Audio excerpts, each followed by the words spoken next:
सुद्धा हे माये आज तिच्यामुळं आमचा जन्म झालाय.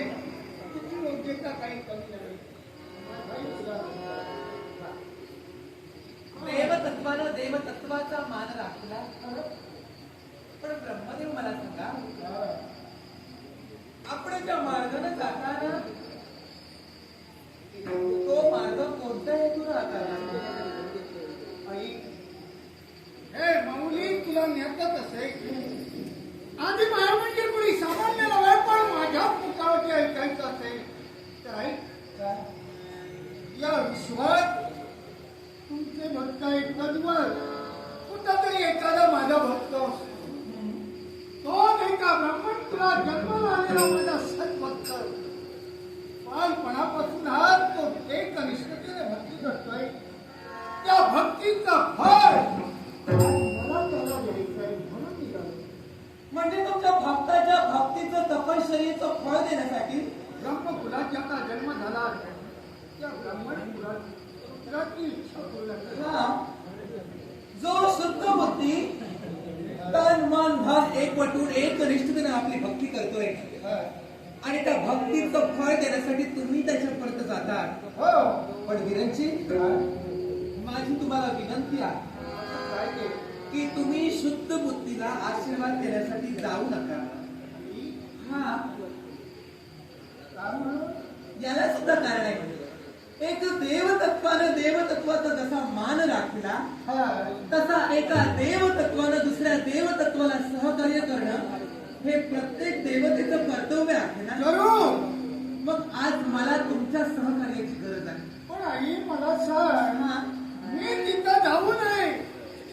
आज तुला सहाय्य करावं घडीला तरी का? एकच तो जो शुद्ध बुद्धी आहे ना, यानं माझा अपराध केलाय.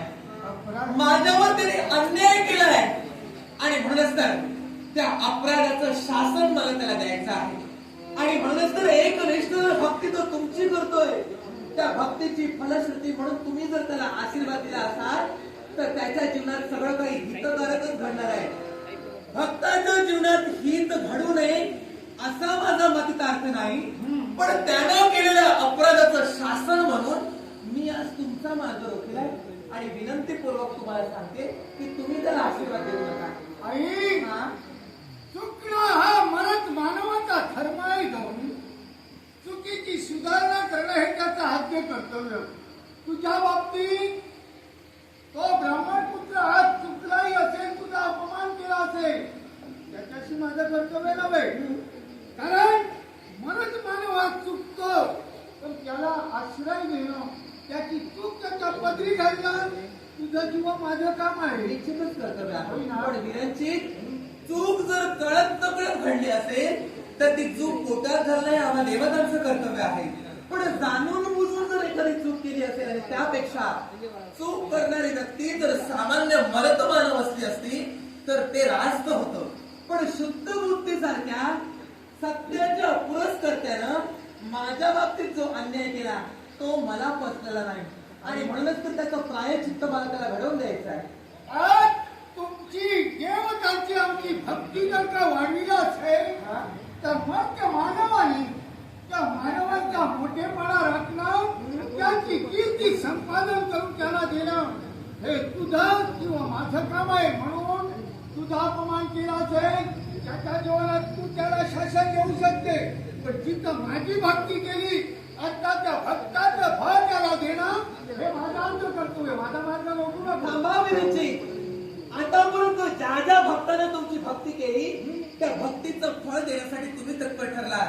पण एक गोष्ट लक्षात घ्या, आतापर्यंत ज्या ज्या भक्तानं तुमची भक्ती केली त्या भक्तीचं फळ त्यांना दिल्यानंतर या विश्वाच्या ठिकाणी काय संकट निर्माण झालं हे तुम्हाला चांगलंच ज्ञान आहे. आणि मला भक्तानं भक्ती करावी आणि देवानं भळ्या मनानं त्यांना वरदान द्यावं हे जरी देवतेचं कर्तव्य असलं तरी कुठल्या भक्ताला कुठचं वरदान द्यायला हवं, कुठच्या भक्ताला काय वरदान द्यायला हवं हे देवतांना कळू नये का? आई अगं माझ्या आईपेक्षा आधी माया म्हणजे तू. म्हणूनच मी सांगते देवतांना साऱ्या गोष्टी बोलून दाखवायच्या नसतात, ते मौन ठेवायच्या असतात.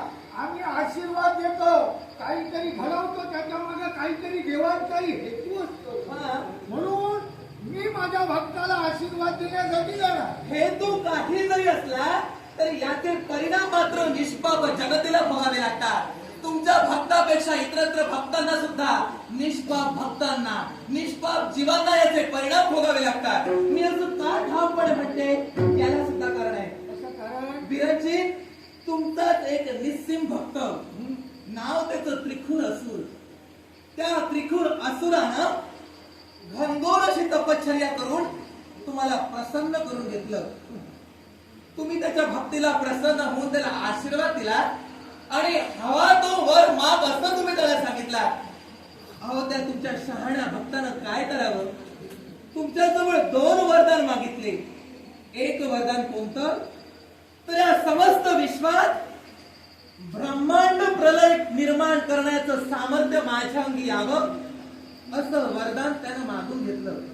वीरांची, या सृष्टीची जडणघडण करण्यासाठी आणि या ब्रह्मांडाची निर्मिती करण्यासाठी तुम्हाला काय काय भोग भोगावे लागेल हे तुम्हाला पूर्णपणे ज्ञात असून सुद्धा ब्रह्मांड प्रलयासारखं सामर्थ्य आणि ते वरदान तुम्ही त्याला देऊ केला. या वरदानानं उन्मत्त होऊन त्यानं काय केलं? फक्त एकच वरदान नाही तर दुसरं सुद्धा वरदान त्याला मागितलं. दुसरं वरदान कोणतं असेल? तर त्यावेळी या विश्वात ज्या शाश्वत विद्या कार्यरत होत्या त्या शाश्वत विद्यांकरवी त्याला मरण येता कामा नये असं त्यानं वरदान मागून घेतलं. शेवटी देव तुम्ही त्याच्या भक्तीला भुलवून तुम्ही त्याला आशीर्वाद दिलात, वरदान दिलात आणि दोन्ही वरदानांना तुम्ही तथास्तु हे शब्द उद्धरला.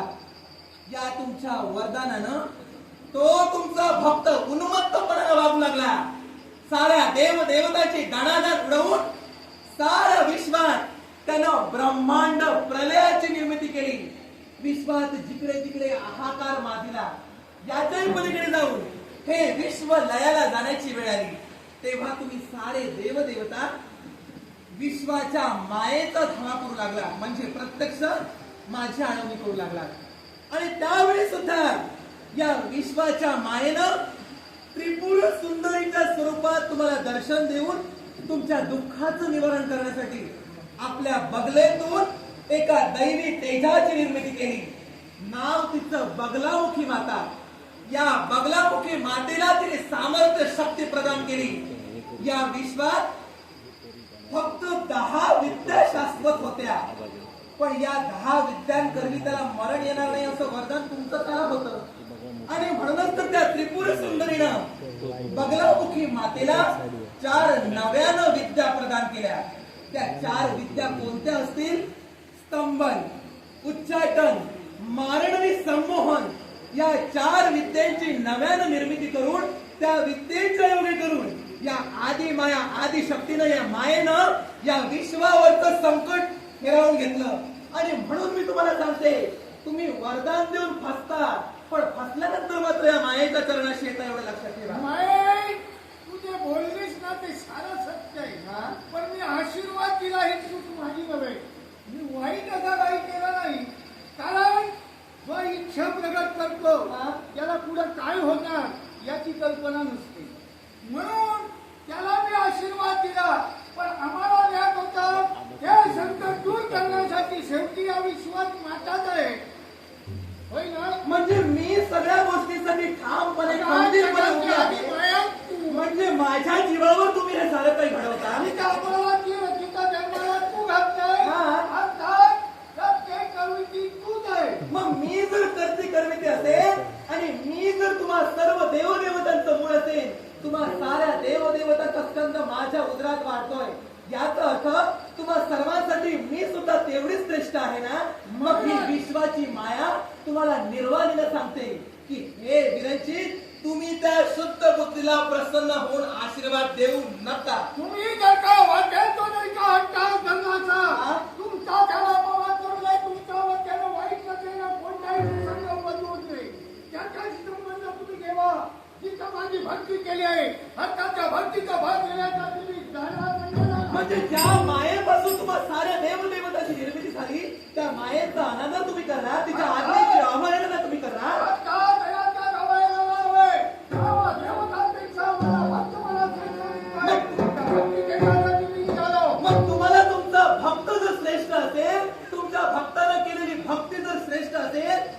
मायेचा स्वाभिमान सुद्धा या मायेला प्रिय आहे. माझ्या स्वाभिमानासाठी आणि माझ्यावर झालेल्या अन्यायासाठी प्रसंगी विश्वाच्या निर्मात्या देवाची सुद्धा दय करणार नाही. मग ती सरकारची माया नाविलाज कुणाचा तू आधी माया आज हे ब्रह्मच आहे. मला या ठिकाणी काय दिसून होत आहे हे पाहायचं मग आहे. हे जर तुम्हाला पाहायचं असेल तर प्रत्यक्षाला प्रमाण चला आज संत घेऊन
ब्रह्मदेवांना आशीर्वाद देऊ नये एकच ज्या संतती सुखाच्या हेतूनं शुद्ध बुद्धी ब्रह्मदेवांची उपासना करतोय ना ते संतती सुख त्याला कधीच मिळू नये ही माझी इच्छा आहे.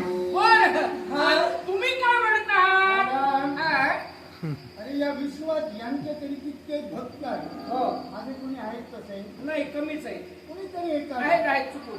होय ना चुकून केव्हा तरी मग त्यानं जर का बालपणापासून आधी भक्ती केली आणि त्याला कलंक लागला आणि काय टाकतो जर त्यांनी दूर केलं याचं काय होत आहे.